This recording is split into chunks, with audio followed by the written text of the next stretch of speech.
നമസ്കാരം. 2026 2020 world cup മൂന്നാമത്തെ തവണ ഇന്ത്യ കിരീടം നേടി. ഇതിൻ്റെ one and only Sanju Samson. Final കുറേ പേർക്ക് അവകാശമുണ്ട്. ഫൈനലല്ലാണ്ട് ഫൈനൽ വരെ എത്താനുള്ള അതുകൊണ്ടാണ് one and only Sanju Samson എന്ന് പറഞ്ഞത്. 5 കളി 321 റണ്ണ്. ഇനി നമുക്ക് ഫൈനലിലേക്ക് വരാം. ഫൈനലിൽ വരികയാണെങ്കിൽ ആദ്യം ബാറ്റിങ്ങിനെ പറ്റി പറയാം. ടോസ് കിട്ടി ന്യൂസിലാൻഡ് ഇന്ത്യ ബാറ്റിങ്ങിന് അയച്ചു. ഒരുപാട് ടെൻഷൻ അടിച്ചിട്ടാണ് കളി കാണാൻ സ്റ്റാർട്ടിങ്ങിൽ തന്നെ ഇരുന്നത്. ഉള്ളിൽ സഞ്ജു ഉണ്ട് എന്നുള്ളൊരു സമാധാനം ഉണ്ടായിരുന്നെങ്കിൽ കൂടെ എന്തുണ്ടാവാവോ എന്നുള്ള ഒരു ടെൻഷൻ നല്ലോണം ഉണ്ടായിരുന്നു. ആ സമയത്ത് വന്ന് കോളുകളൊന്നും എടുത്തിട്ടില്ല.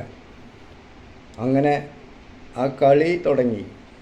4 ബോള് സഞ്ജു മുട്ടി, രക്ഷയില്ല, അല്ലാണ്ട് ഒന്നും ചെയ്യാൻ പറ്റില്ല. 5ാമത്തെ ബോൾ 6. ഇങ്ങനെ നോക്കി മുകളിലേക്ക്. ബോളർ ആളുടെ പേര് ഹെൻറി അങ്ങനെ എന്തോ. ആളിങ്ങനെ നോക്കി. അത് കഴിഞ്ഞ് പിന്നെ സിംഗിൾ എടുത്തു. 6 റണ്ണ് 7 റൺ. അങ്ങനെ ഒരു ഓവർ പിന്നിടുമ്പോൾ 7 റൺ.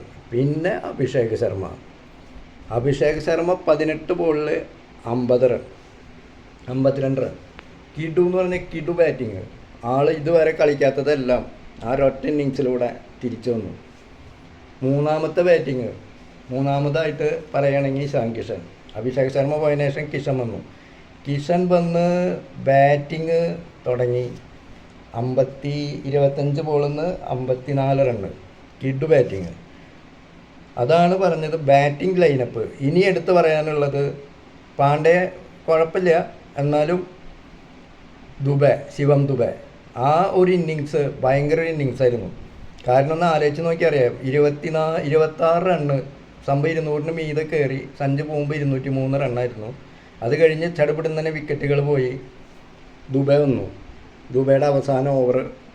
ആദ്യത്തെ ബോള് 4, സെക്കൻഡ് 6, തേർഡ് 6. അപ്പോൾ എത്രയായി? 16ആയി. അതിൻ്റെ ഇടയിൽ ഒരു ബോൾ മുട്ടി. അത് കഴിഞ്ഞ് പിന്നെ 4. അങ്ങനെ 26 റണ്ണ്. ഈ 255 റണ്ണിൽ നിന്ന് 26 മൈനസ് ചെയ്ത് കഴിഞ്ഞാൽ എടുത്തില്ല എന്നൊക്കെയാണ്. എന്തായിരിക്കും സ്ഥിതി?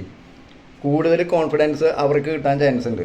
അതാണ് ബാറ്റിംഗ് ലൈനപ്പ്. എനിക്ക് തോന്നിയേക്കണത് അത് എന്തായാലും ദുബേനെ ഇതിന് മുന്നേ ഇറക്കാമായിരുന്നു എന്നൊരു തോന്നൽ എനിക്കുണ്ടായിരുന്നു.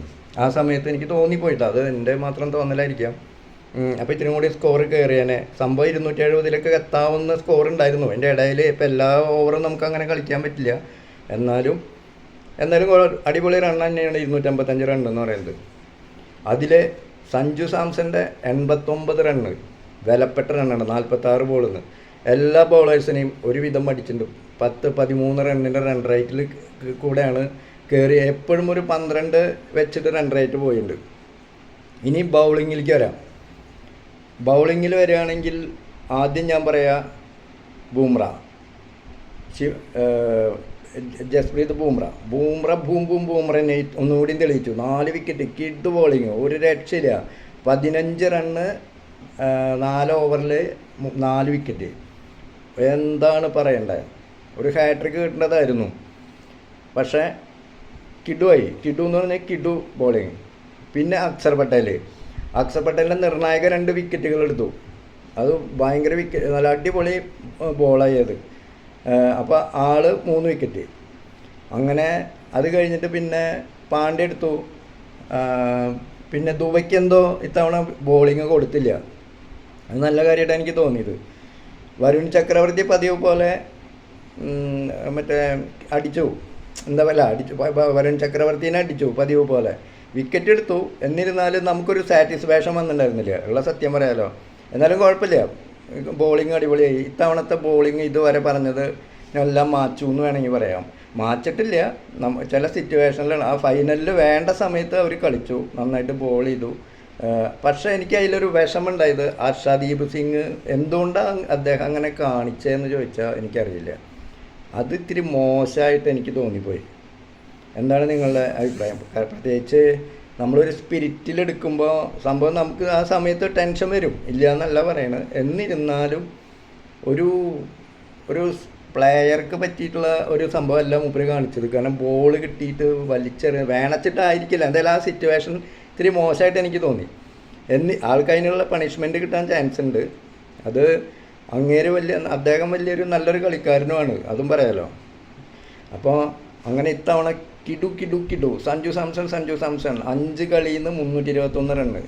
ഇതിലും മേലെ എന്താണ് ഒരു മലയാളിക്ക് വേറെ വേണ്ടത്? എന്നും ഇദ്ദേഹത്തിൻ്റെ ഈ പേര്, സഞ്ജു സാംസൻ്റെ ഈ പേര് കൊല്ലങ്ങൾ, അതായത് ഇനി അടുത്ത വേൾഡ് കപ്പ് കഴിഞ്ഞാലും അതിൻ്റെ പിന്നത്തെ വേൾഡ് കപ്പ് കഴിഞ്ഞാലും ഇത് ഓർക്കപ്പെടും. നമ്മളിപ്പോഴും 2007 ഓർക്കണില്ലേ, അതേപോലെ ഇത് ഒരുപാട് കൊല്ലം മലയാളികളുടെ മനസ്സിൽ എന്തായാലും ഈ മറ്റുള്ള ഇവനെ സഞ്ജു സാംസനെ മാറ്റി നിർത്തിയ ആൾക്കാർക്കുള്ള ഒരു തിരിച്ചടിയാണ് ശരിക്കും. അവർക്ക് കൊടുത്തൊരു മറുപടിയാണ്. സഞ്ജു സാംസൻ്റെ ഓരോ വാക്കുകളും ഭയങ്കര ഒരു പ്രചോദനമാണ്. ഏത് ബിസിനസ്സിലായാലും ഏതൊരു എന്താ പറയുക കാര്യത്തിനായാലും ഭയങ്കര മോട്ടിവേഷനായിട്ടുള്ള വാക്കുകളാണ്. എനിക്ക് ഇത്രയും ഒരു ഇഷ്ടമുള്ളൊരു പ്ലെയർ, പണ്ടേ ആളുടെ കളി എനിക്കിഷ്ടമാണ്. ഞാൻ IPL ചെന്നൈ ആണെങ്കിലും ശരി, രാജസ്ഥാനിലെ ആൾ കളിക്കുമ്പോൾ എനിക്ക് ഭയങ്കര ഒരു ഇൻട്രസ്റ്റ് ആയിരുന്നു. ഇനിയിപ്പോൾ ചെന്നൈയിലാണല്ലോ മൂപ്പര്, അപ്പോൾ IPL ഇനി വരാം. ഇനിയൊക്കെ അദ്ദേഹത്തിനെ തടഞ്ഞു കഴിഞ്ഞാൽ പിന്നെ ക്രിക്കറ്റ് ഞാൻ കാണല് നിർത്തും, ഉള്ള സത്യം പറയാലോ. അപ്പോൾ ഓക്കെ, ബൈ, ഗുഡ് ബൈ.